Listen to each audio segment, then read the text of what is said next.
How we feeling, Broncos Country? Another Victory Monday, and we're here to break it down. We've got the inside scoop. Todd's diving into the film to see what the Broncos did well, what they can improve on, and what actually went down between Sean Payton and Jaycee Horn. We just got off the phone with a fiery Sean Payton. We're going to break it all down starting now.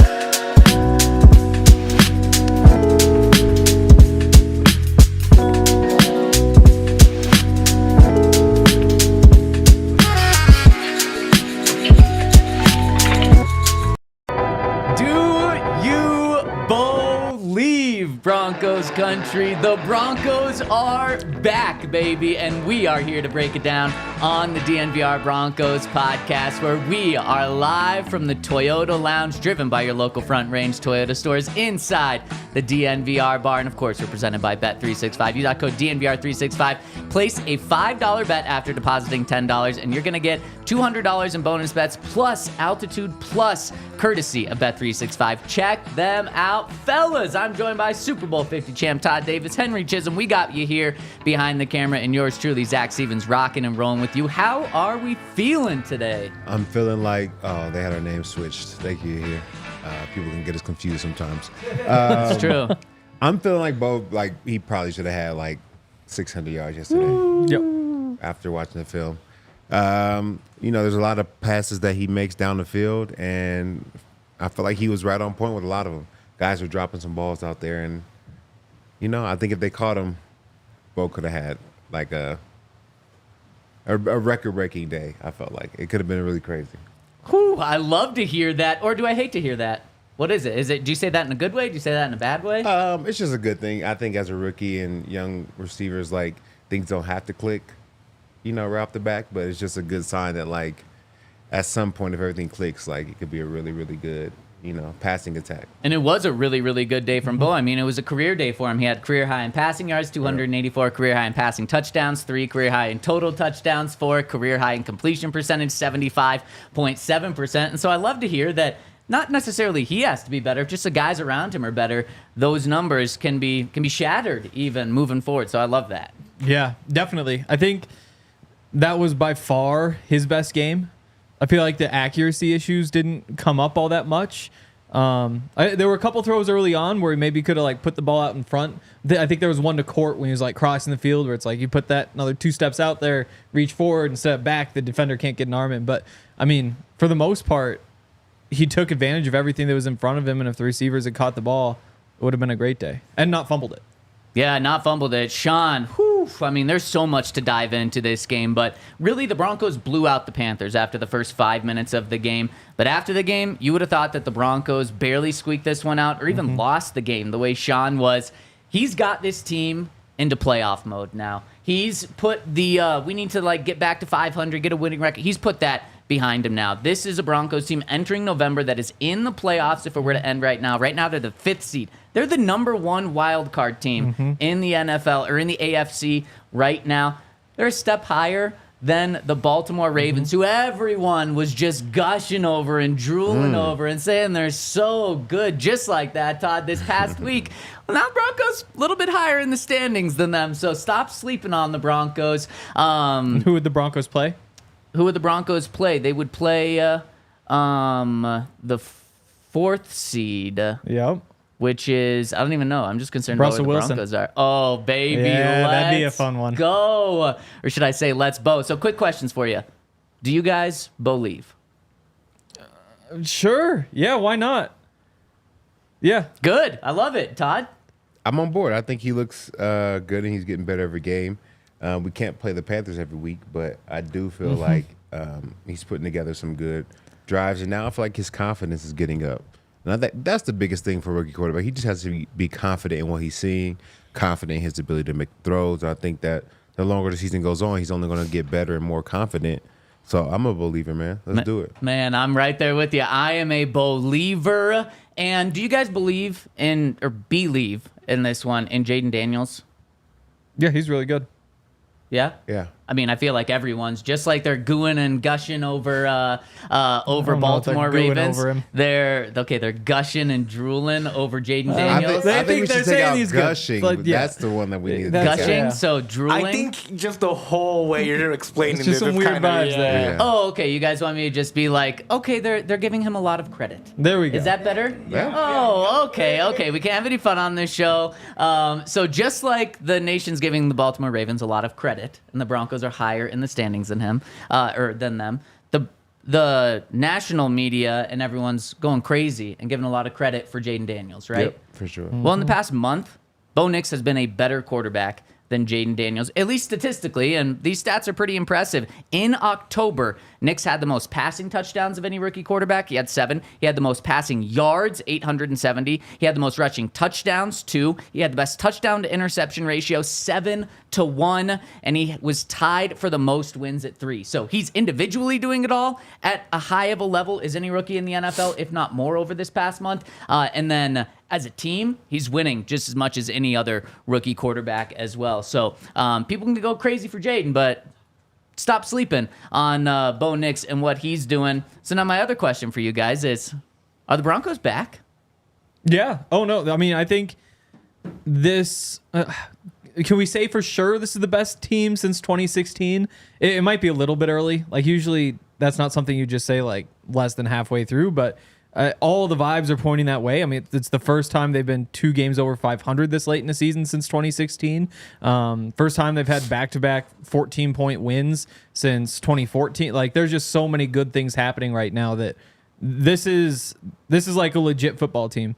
Like, they don't belong with the Panthers or the Saints or that bottom tier. They're competitive at the very least with that middle tier. And I mean, that's what these next 2 weeks, really the next 3 weeks are all about. You've got 3 tough games. And if you can go out there and win a couple of them, then all of a sudden people will be saying the Broncos can beat anybody. And if that's the case, you're all the way back. And Henry, this is exactly what I was saying the past 2 weeks, and people were freaking out at. The Broncos are a very good football team. They can be trusted, and it starts at the top with Sean Payton. He is a damn good coach. He made the comment earlier this year about how the next time I win 7 or fewer games will be the first time.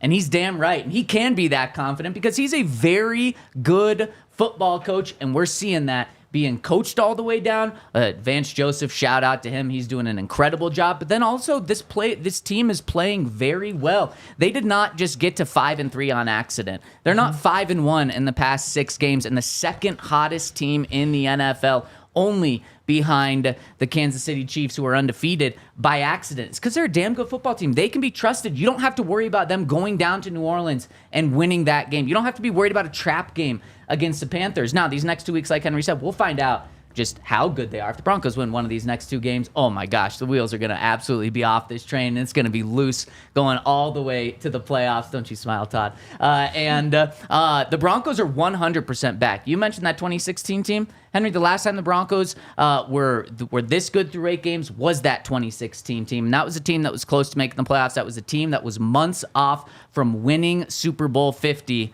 The Broncos are back, baby, and I am 100% confident saying that. I like your confidence. I feel like, they've handled business, especially against some teams that, aren't the best in the league.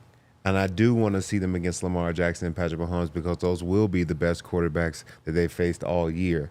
Not Aaron Rodgers? Those will be the best quarterbacks they faced all year. So I think it's a good test for them. But I think they'll show up and perform. For me, it's not about. Ultimately, you want to win these games, but as long as they don't get like out of control or you're losing by 14 or more, like even a tough loss against a very, very good and talented team that has made playoff pushes or won these Super Bowls in the next 2 weeks, I think you still feel like the Broncos are back and in a good position. I love Definitely. it. I love it. And the fun part is that this is really just going to be Bo versus Lamar this week. I mean, we just look at that Raven defense. First of all, I mean, number 1 scoring offense, number 1 yards offense. Maybe after yesterday that changed, I doubt it. But the Ravens defense is not playing well against the pass. Like, they were 32nd in the league against the pass before this week. Jameis Winston then threw for like 334 yards, which is the most in the NFL this week against them. I mean, it's going to be tough to run the ball. the path to beating the Ravens is to put up 30 points by throwing the ball well. Because I think only one team scored less than 24 against them this year. So this is Bo's chance to go out there and prove that he can keep up with Lamar, and that's going to be a lot of fun. It's going to be so much fun, and we'll get to that game. We've got the rest of the week to break it down, and we're going to start diving into that tomorrow. But before we do, let's look back at the past, because there was a juicy situation that developed at the end of the game last night, and Sean Payton this morning in his Monday morning press conference threw gas on top of that. And before we get to that, I want to give a shout out to our friends over at Premier Members Credit Union. We're over at Premier Members Credit Union. They know that most Americans are living paycheck to paycheck, and they've got you covered at Premier Members Credit Union. They're a financial institution based right here in Colorado, and with PMCU, you get local branches, friendly tellers, and the tools you need to save smarter, like a reverse tier money market. It's the account you need to get ahead and stay ahead in this economy. This is an organization that serves the community and the Colorado community in particular. Whatever your goals are, they can help. PMCU is all about creating a better banking experience for their community. And like I said, they know what you are looking for as an everyday American, and they have that reverse tier money market system. So why not see what they can do for you at becomepremier.com to learn more. That's becomepremier.com to learn more what they're doing over at Premier Members Credit Union. Check them out, PMCU, over at becomepremier.com. And shout out to our friends over at UC Health and their Ready, Set, Go challenge. The main purpose of the challenge is to get Colorado back to its rightful place as the healthiest state in the USA. And they brought along Sleep Prime, one of Coach Prime's persona, to help you guys make sure you're getting the right amount of sleep, which is 8 hours. I don't know if you guys have seen Starting Five, which is the Netflix documentary with like LeBron James and a couple other players, Jeremy Butler.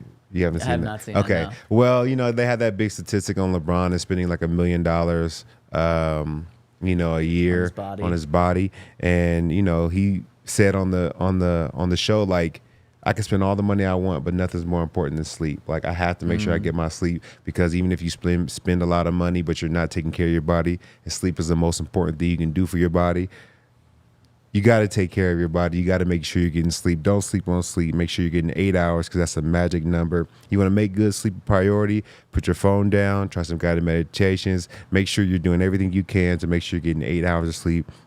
And if you want to join UC Health's Ready, Set, Go challenge, just click the link in the show notes or go to www.uchealth.org/Ready, Set, Go. All right. Shout out to Bet365. Use that code DNVR365 to get Altitude Plus courtesy of Bet365 when you place that $10 deposit and then a $5 bet. You're also going to get $200 in bonus bets. Shout out to our presenting sponsor. All right, guys, at the end of the game yesterday, with 18 seconds left as the Broncos were kneeling out the clock, Jaycee Horn walked over to the Broncos bench, pointed at Sean Payton, and started screaming at him. Then when the game ended, Jaycee went right back to Sean. Sean went right over to him. They were yelling at each other. And then Jaycee goes away. Sean, does the normal head coach hug with Dave Canellis. And then after the game, he was asked about what went down. Yes. Tell me if you buy this answer from Sean about what went down from his perspective. Let's hear from Sean after the game.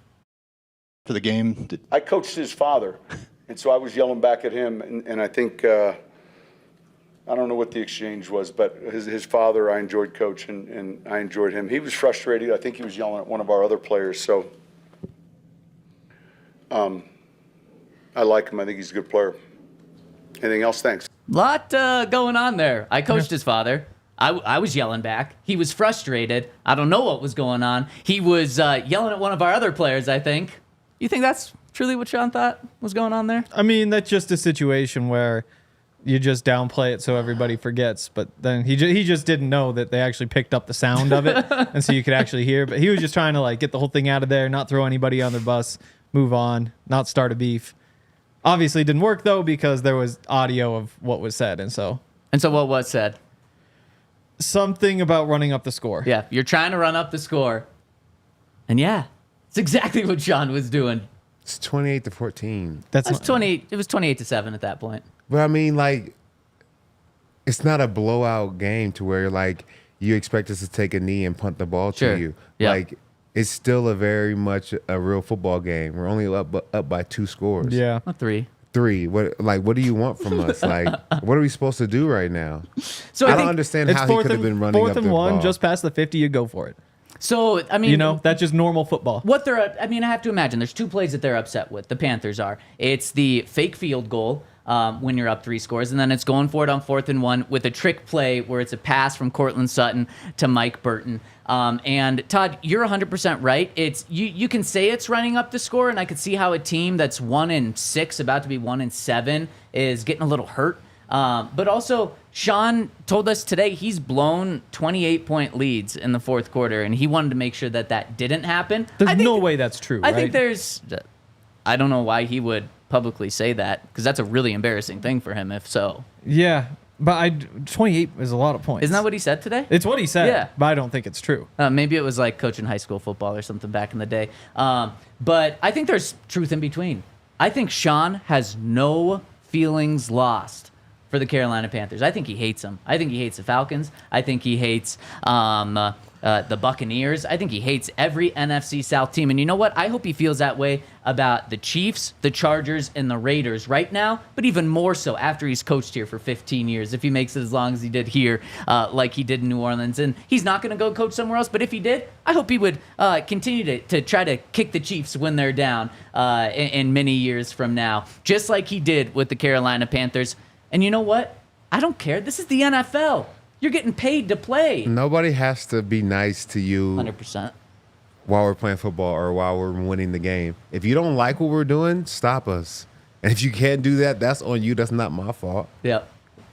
I don't think, I've never once said, stop beating me so bad. Yeah. Yeah. Just, you know what I'm saying? Take it and go home. You guys lost. It's Yeah. not about running up the score. There's time on the clock. We're going to play football. Do you want to play or not? Yep. And I you think should this- run up the score. It's the NFL. That's what you do. It's not college football where you absolutely should, because that college football is not about wins and losses. It's about getting votes, and you get votes by running up the score. So that's where you absolutely should. But even in the NFL, it's a sport for grown men. You want to see Michael Burton go get his chance. I mean, how many times did the Chiefs do that to the Broncos? It's just kind of over and over. The Dontari Poe.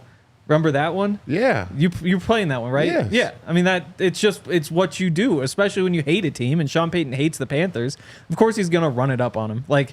I'm not, whether that's the fine line between running it up and not, is the game I still don't played? even think you can talk about running it up if it's within 21 points. You can't run up the score. Yeah. You're not that high up in the score. I won't argue with it. I personally am just happy the Broncos are being accused of running up the score. It's incredible. Like that. When's the last time that happened? It's a great spot to be. Did Peyton ever run up the score? I don't remember anybody ever talking about it. Maybe, but I mean, Exactly. We got 70 put on us last year. yeah. Exactly. And nobody was Exactly. stop running up the score. You guys Exactly. are up by 50 points. No, it's, you know it's what you one do? thing You- if it's 4th grade football. Of course. It's you very don't want to different. kill the love for the game. You're but being paid. And you know how Sean treated that when the Dolphins put up 70? He wasn't complaining about Mike McDaniels dropping that. He wasn't complaining. The players weren't complaining behind the scenes. They were so embarrassed. They were looking inward and fixing it inward, not just name calling. And that's the difference. And that's kind of why the Broncos right after that went on a tear defensively. They went on a 5-game win streak. Now they've completely turned things around. This Panthers team, if they keep up the same attitude, they're not going to be anywhere close to what the Broncos are in a year from now, just like the Broncos have turned it around. In fact, it was viewed as disrespectful that the Panthers took a knee instead of kicking a field goal to run the clock up even more. That's how some people spun it. Mm-hmm. And Sean was asked about that and was like, no, we need to stop it. And so Sean today had a similar message. He's trying to help the Carolina Panthers out on a conference call today because it wasn't just Jaycee Horn that was complaining about. Now, credit to Dave Canales, the Panthers head coach. After the game, he said some of his players were frustrated by the Broncos doing those trick plays and fake field goal, but he didn't buy into that. So I guess credit to him. Maybe he's better than the rest of his players, but a lot of the players complained about it. So on the conference call today, I asked Sean about it, and here's where the gasoline gets dumped on the Panthers. Let's hear it. After the game, a number of Panthers players that were frustrated, felt like you were running the score up. I know. How do you respond to that? Listen, I said it last night. We're trying to finish the game the right way. We're not trying to run up the score on anyone. It's the National Football League. I've been in games with a 28-point lead in the fourth quarter and lost. So we're trying to finish. The Burton throw from Sutton is trying to continue a drive. Play better.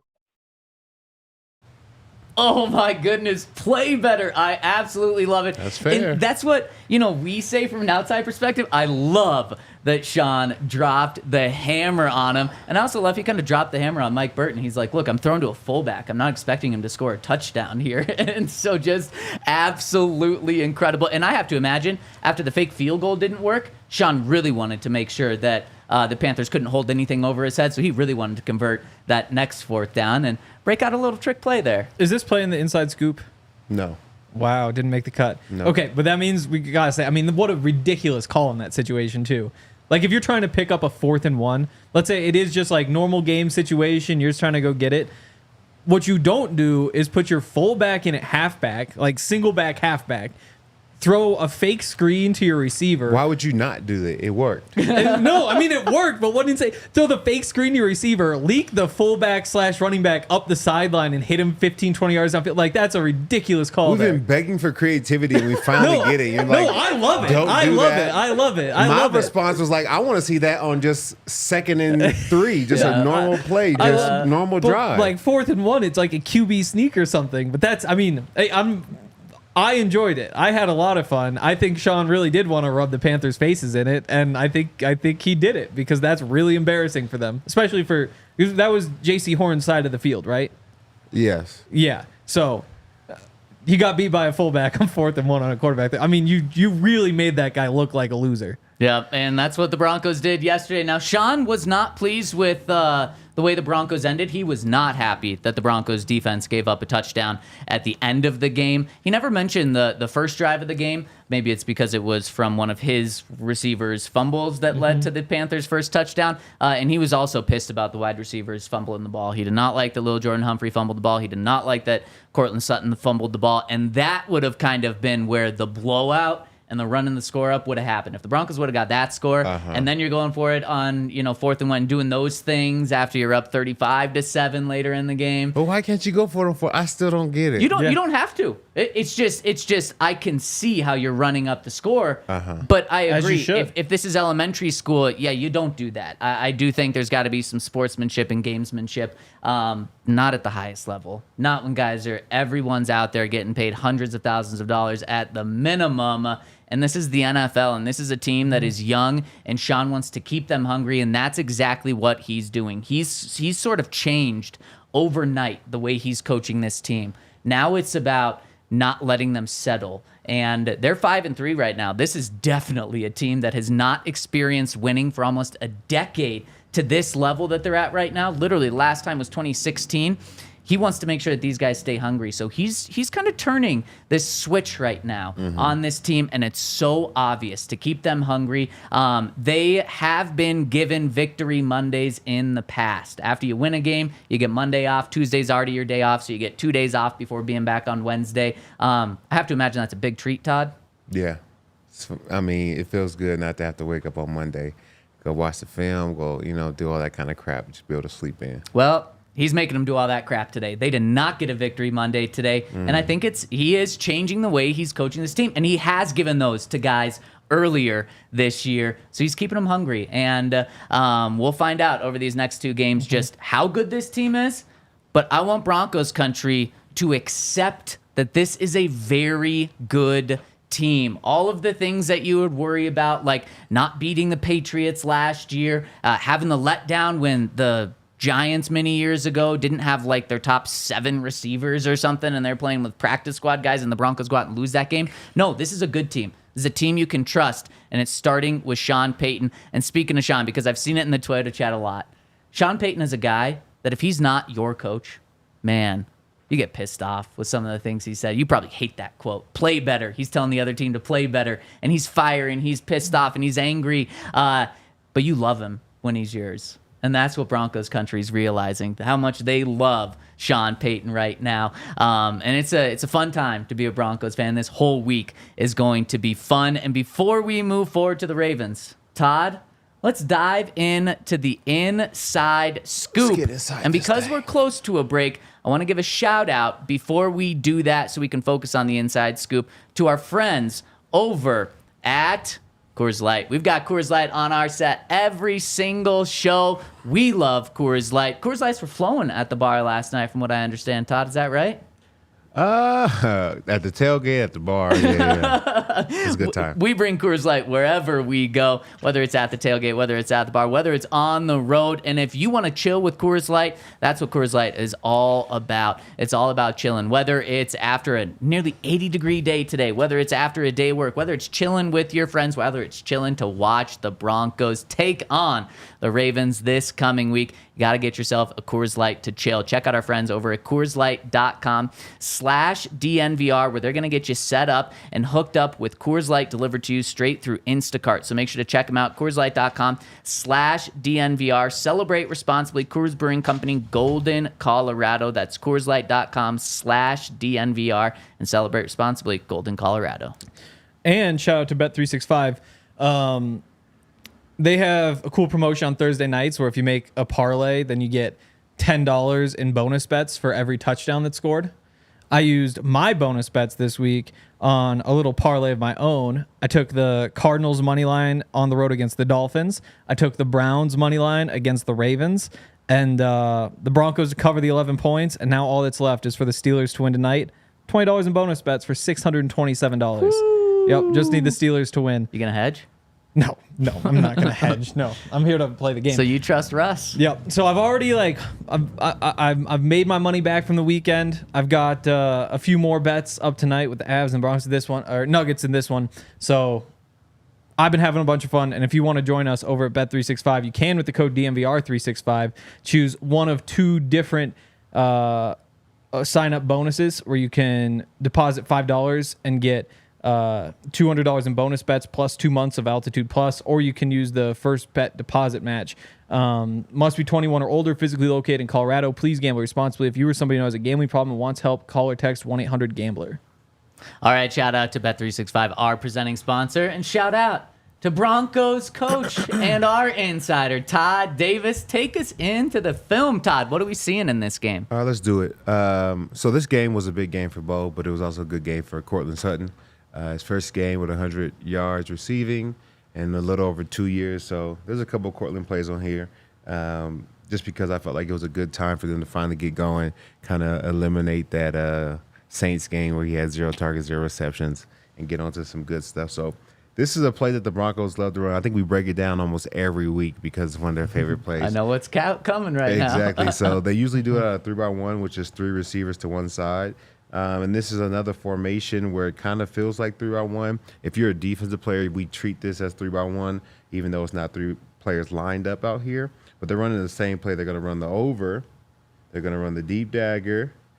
They're going to run the halfback swing and the under by the backside X.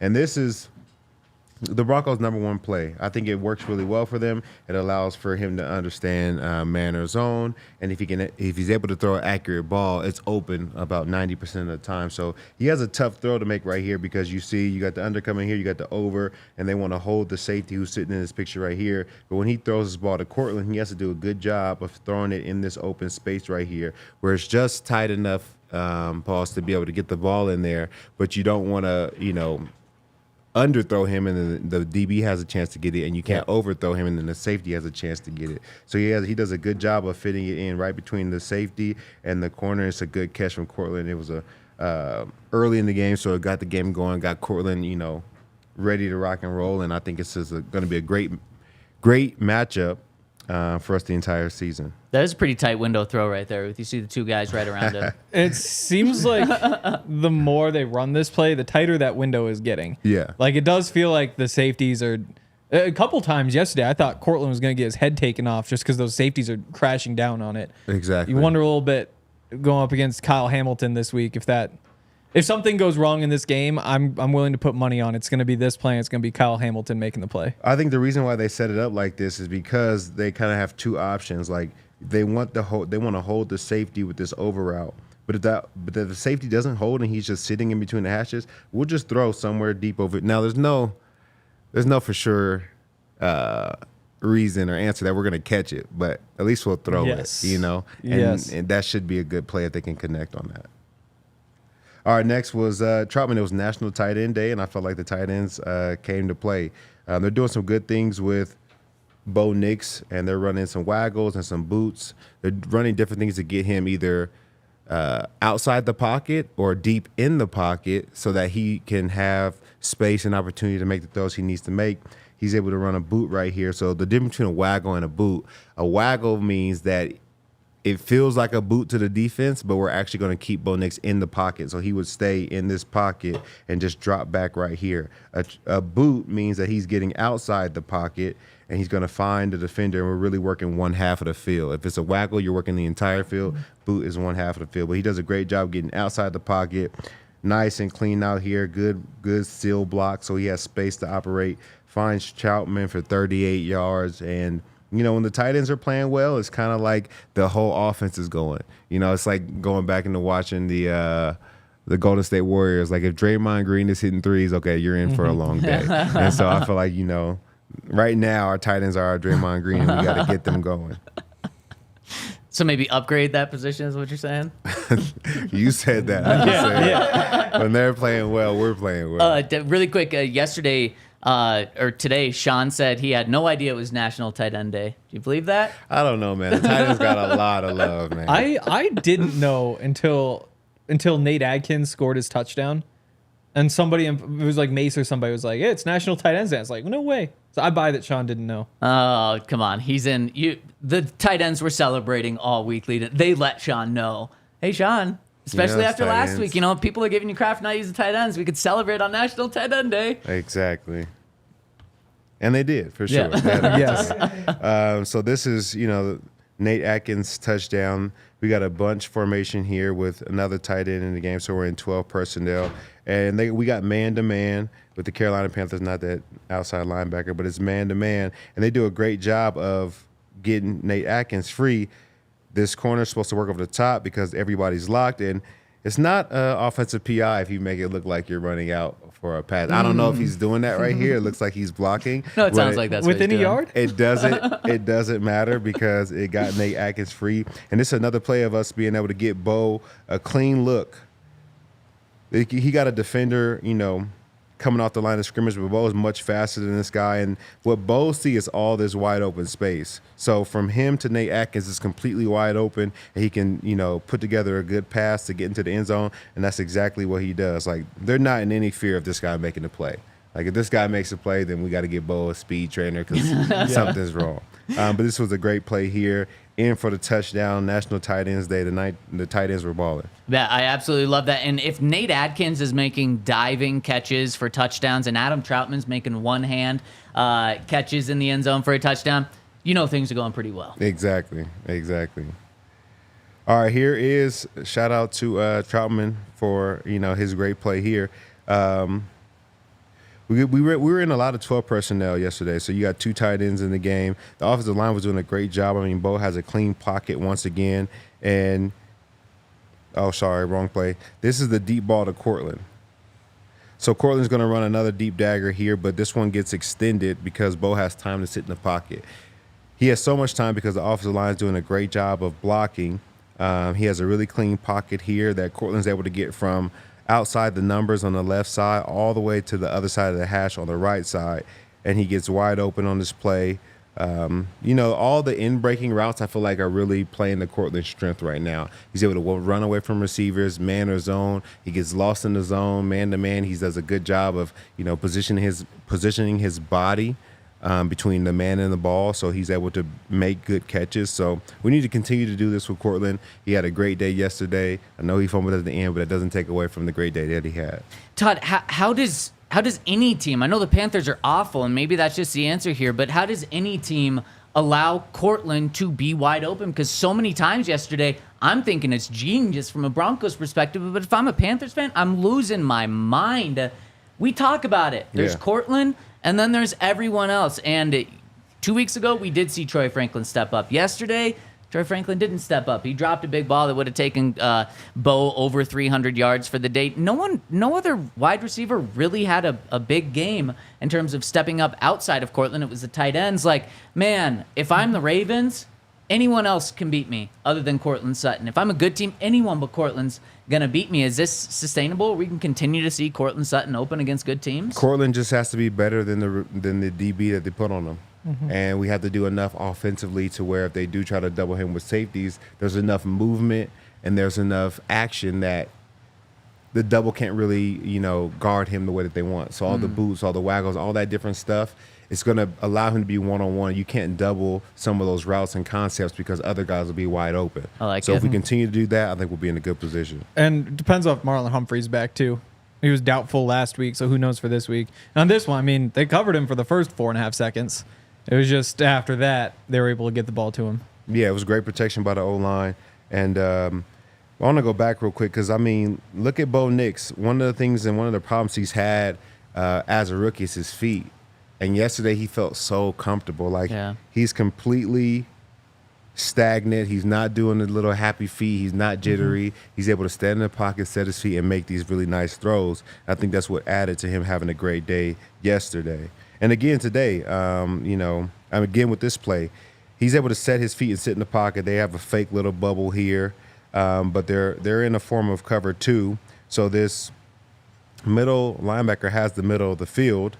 And what they teach you as a linebacker is that when you have double high safeties, the quarterbacks are going to want to work the middle of the field right here. So even if they're running a vertical route, which Troutman does, at some point they're going to bend it back in because nobody wants to get smacked in the mouth by one of those safeties.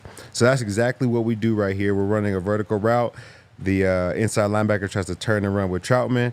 Troutman does a great job of, putting one hand up, one glove. And I think this is great ball placement, bending it back in right on top of the linebacker. And it's great ball placement by Bo, one-handed catch by Troutman. Once again, I don't know if anybody knew it was National Tight Ends Day, but I felt like the tight ends did. Yeah, they certainly did. They and it was forgot funny. their shirts at the team facility.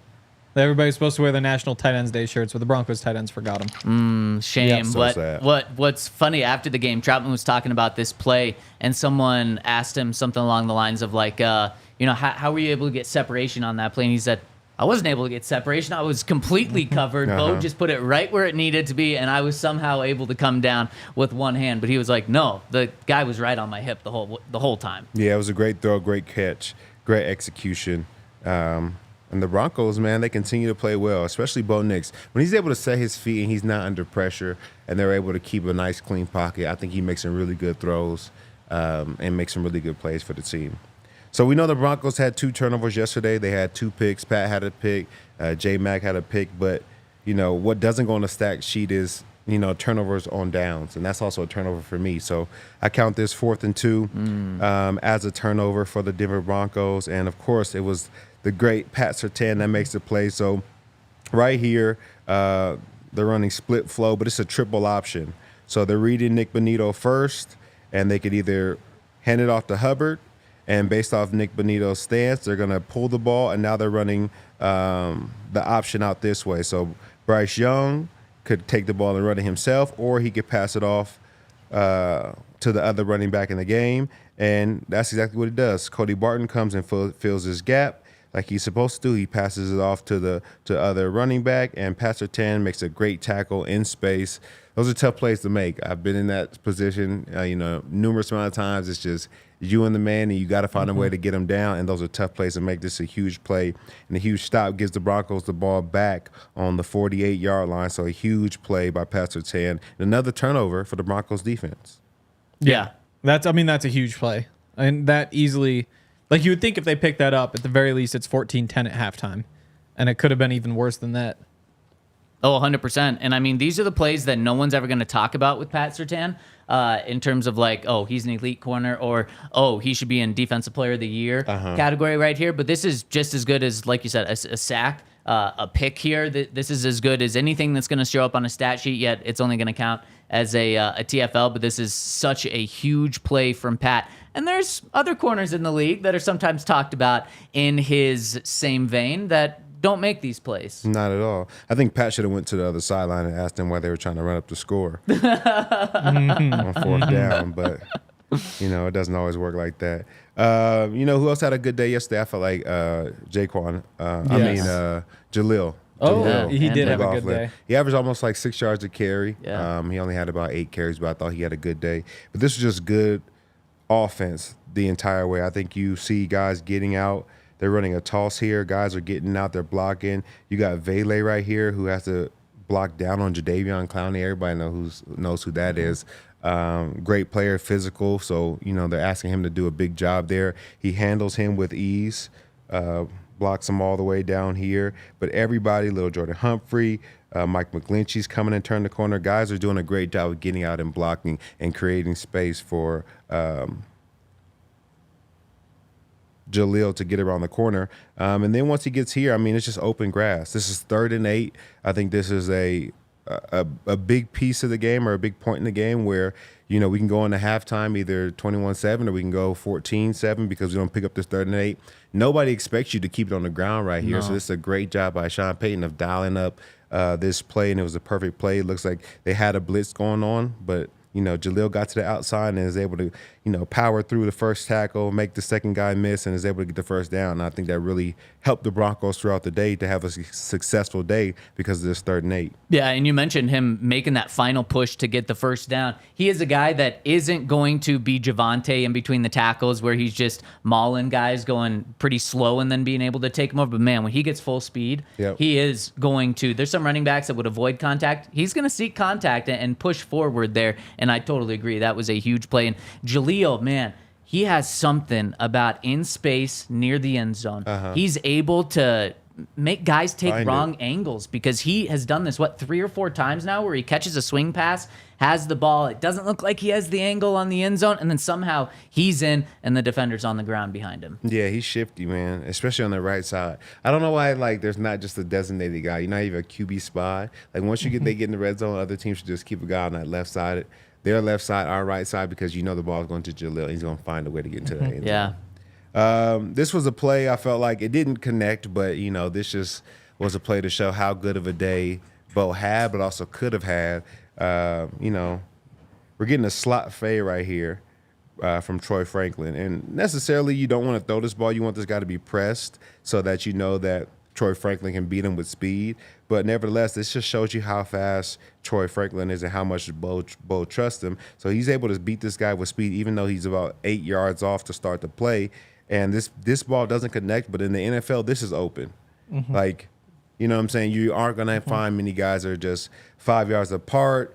You get a guy 2 or 3 yards away from you. You have created yourself open, and the quarterback has to do a great job of throwing the ball. And the quarterback did. He did a great job, put the ball right where it needed to be, and this went right through Troy Franklin's hands. And whenever they get this thing figured out, whenever they're able to work together to, make this a throw and catch and a big play, I think this is going to be a really exciting duo and exciting football team. It's there. It's there. All that needs to happen is Troy needs to close his arms and catch the ball because this thing didn't just go through his hands. It didn't even touch any part of his body. Yeah. And it was in the perfect place. And it's just, it's what we tell you. The highs with Troy Franklin are going to be great. And we're going to experience probably better highs than we've had with him so far. We're going to have that later this season. He's going to have some big plays. But right now, at least, you kind of have to live with the lows, too, if you want him out there. And these are the lows. Yeah. But I think he'll get better. He's a rookie just like Bo's a rookie. And maybe, I don't know. I feel like a lot of guys have been dropping those balls. I think even little Jordan Humphrey had one that went right through his hands that would have been for a 6. He got open. They got to do a better job of helping Bo out because a couple more touchdowns, a couple more Bo is going to have really, really successful days once it all starts clicking. Yep. All right, here we have a boot. We talked about Jaleel being able to find the end zone. This is him being able to find the end zone right now. It's called a Niner boot where the running back is not blocking anybody. He's running straight to the flat, and they're hoping that you're in man-to-man, and there's so much motion and everything happening that you're not able to get your guy here on the outside. So this was a good pay from Bo because I felt like in weeks prior to this, it felt like he was hitting the defender right in the face or right in the hands with the football. But today it felt like he was able to use his body, kind of sidearm this throw, get around the defender and get the ball to Jaleel, which it needed to get to. But I think this is a huge step up from what we had seen from Bo Nix the past couple weeks. And then once you get the ball to Jaleel, if you're within 10-yard line, 10 yards of the end zone, he's going to find a way to make somebody miss and get into the end zone. Look at Josie trying to make the tackle. But he did a great job. He got into the end zone, and he's a monster. I feel like when you get down to the red zone on that right side of the field, he's going to find a way to get into the end zone. 100%. Have you talked to Josie yet? Yeah, I've been texting him. I've been hollering. He played really well yesterday. I wasn't did, know how he man. played. He was balling. Yeah. On Friday, we were talking. I think actually Henry asked the question to Javonte, and Javonte goes, "Oh, Josie, I forgot about him." I was like, "Oh, okay." And then at the beginning of the game, when Josie's standing up Javonte, we're like, maybe Josie heard these comments from Javonte, but he did play well, at least at the beginning. That's when I noticed him. Yeah, he definitely was making some plays, making some hits. Shout out to Josie, you know what I'm saying? Forever a Bronco. This was the last play that I had. This is J-Mac's interception. I don't really know how you do this. I think this is a tough play to make. I think you're man-to-man on a wide receiver, and, they say when you're kind of beat or they have a step on you that you're just supposed to play the hands. He not only plays the hands, but he's able to turn his body around and is that a pirouette? Is that what it's called? Yeah, he does it in his arms. He fully has him, wrapped up, and he's able to spin, find the ball. I don't even know if he was going for the interception here. I think it just kind of all happened at once. But nevertheless, this is him playing the hands. Nice little pirouette in his arms. It comes down with a great pick. And this was, in the red zone. You got to be great in the red zone. This is stopping teams from scoring points. This is a huge swing in the game, huge momentum shift. They're about to score. It's been a 14-point game now. Talk about a 7-point game. Maybe they try a little bit harder on the onside kick and get it. But this is a great play by J-Mac. And it's another great play from this defense. And this is first of the season. We talk about Pat a lot. We talk about Riley a lot. But J-Mac, this is some love for you. I have to imagine that this interception is Vance Joseph and Jim Leonard are more happy about this pick than any other pick because the way that I see it, at least, Todd, is the fundamentals, the technique, the coaching, doing everything right led to the pick. It wasn't like an incredible athletic play necessarily. It was he was in the right spot. He used his eyes to turn around, and then the ball just was right there for him. So the least impressive part was the ball just hitting him right there, but everything else that led up to that was perfect for him to be in just the exact right spot. Yeah, because, in the league, they always say, tips and overthrows. That's the saying we use for how interceptions comes, because it's so hard to do it one-on-one and step in front of a guy and make a play. It's usually somebody tips it, or usually the quarterback makes an errant throw, like Pat's pick. I think that was a bad ball from their quarterback that allowed him to get the interception. I think this interception was all J-Mac. Not taking anything away from Pat. But I'm just saying this interception was my favorite of the day because it's so hard to do. I totally agree. Totally agree. That's the quarterback did his job there. Is the thing. When you have the defender's back turned, you just throw the ball at the back of his head and let the receiver make a play. That's how you draw it up. You don't expect the guy to be able to spin around and make that play like that. It's just ridiculous. And he was so happy after the game. I didn't realize, but it seemed like been a little bit stressed out about the fact that he hadn't gotten an interception. Because the past couple of years, whenever he's been on the field, it's been just crazy stats, sacks and tackles for loss and all that sort of stuff. And that hasn't quite happened. But he was really happy and maybe even more relieved than happy. Okay, let's get to our super chats, and before we do, there's a reason why today is a great day, and there's something that I can point to, and I want to give a shout out first to our friends over at Raisin Cane's, where they've got the best chicken fingers out there, and everything they do is the best. Might we recommend a chicken finger meal where you can get the chicken fingers, you can get the buttery Texas toast, the creamy coleslaw, and the secret cane sauce, and if you want, you can eat them all separately, or you can combine them for an amazing sandwich. And we love our friends over at Raisin Cane's. You can't go wrong. Not just can't go wrong. Everything is right over at Raisin Cane's, especially when you order through their app or online, because Raisin Cane's is popular. People love Raisin Cane's. So sometimes you got to wait in a pretty long line, and it's worth it But if you order online, you can skip the line and get your Raising Cane's fast for cook-to-order, hand-battered chicken fingers. Race into Raising Cane's, turbocharge your chicken fingers, and get them even faster by ordering online at RaisinCanes.com or through their mobile app. Raising Cane's chicken fingers, one love. I love that you dropped the G on that. It's on What? Raising Canes. What are you talking about? Yeah, what Raisin. are you talking about? Raisin. Raisin.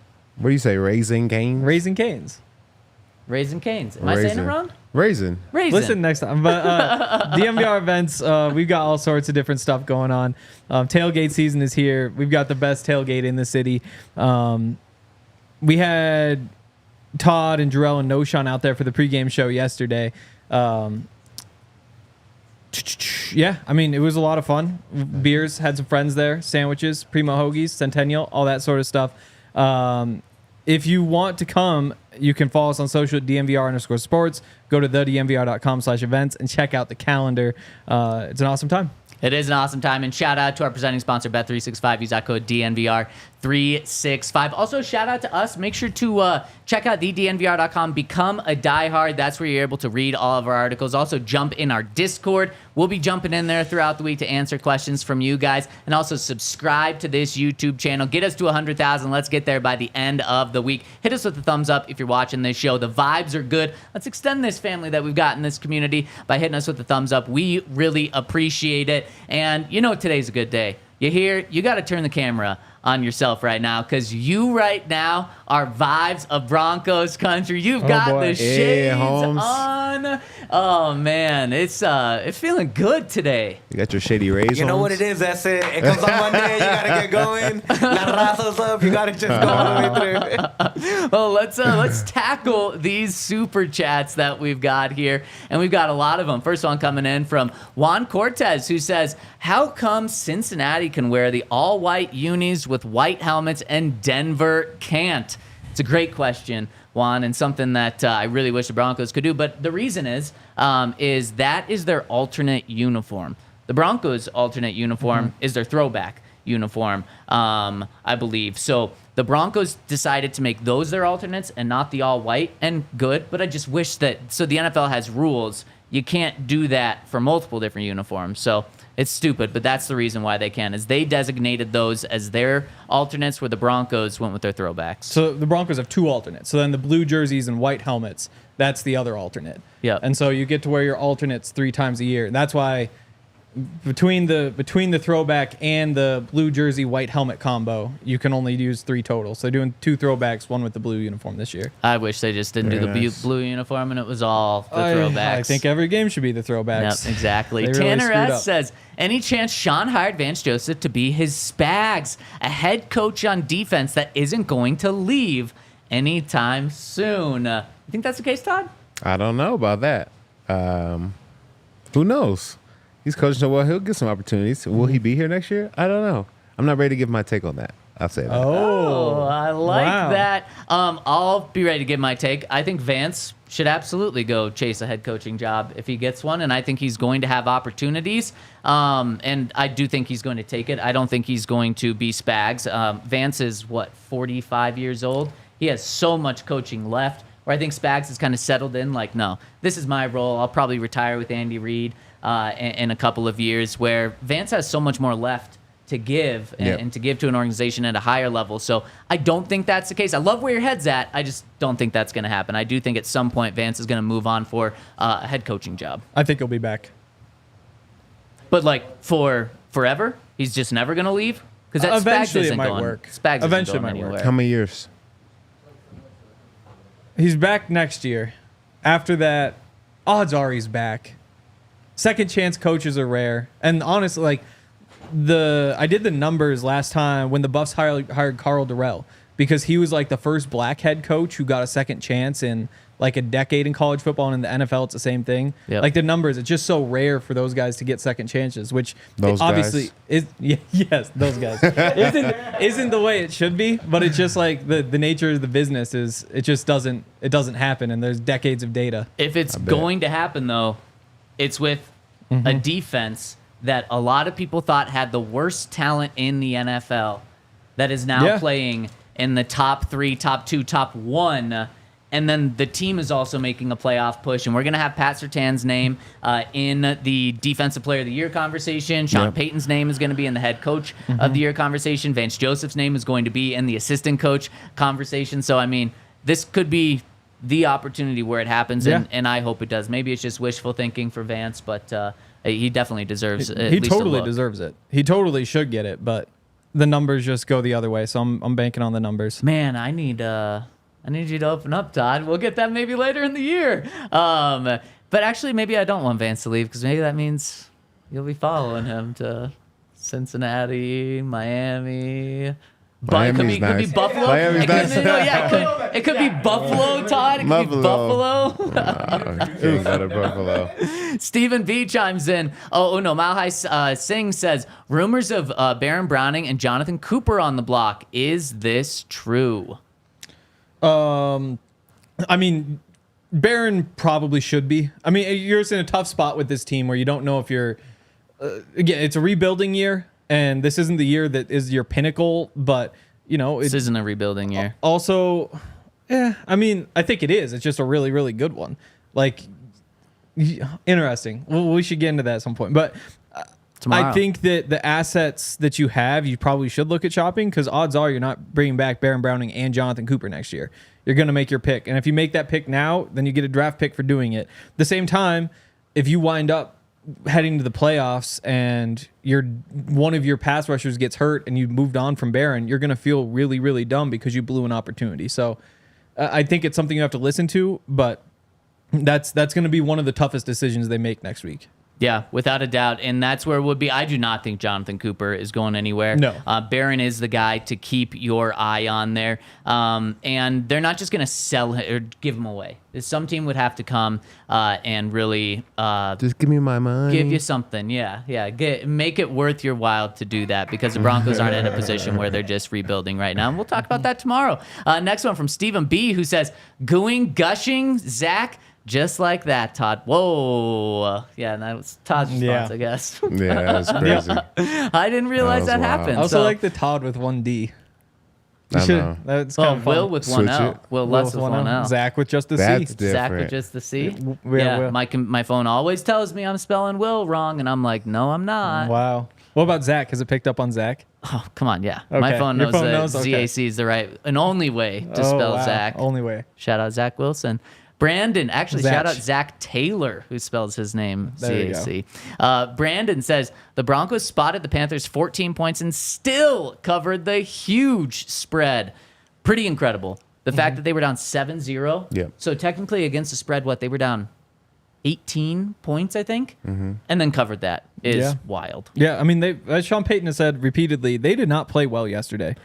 Like, they did not. They ran for 3.2 yards per carry against that defense. Still got 100. They're just talented enough that they're able to beat up on a team like that. So it's encouraging. It's very encouraging. That's why you can trust this team. I feel like Henry's starting to trust.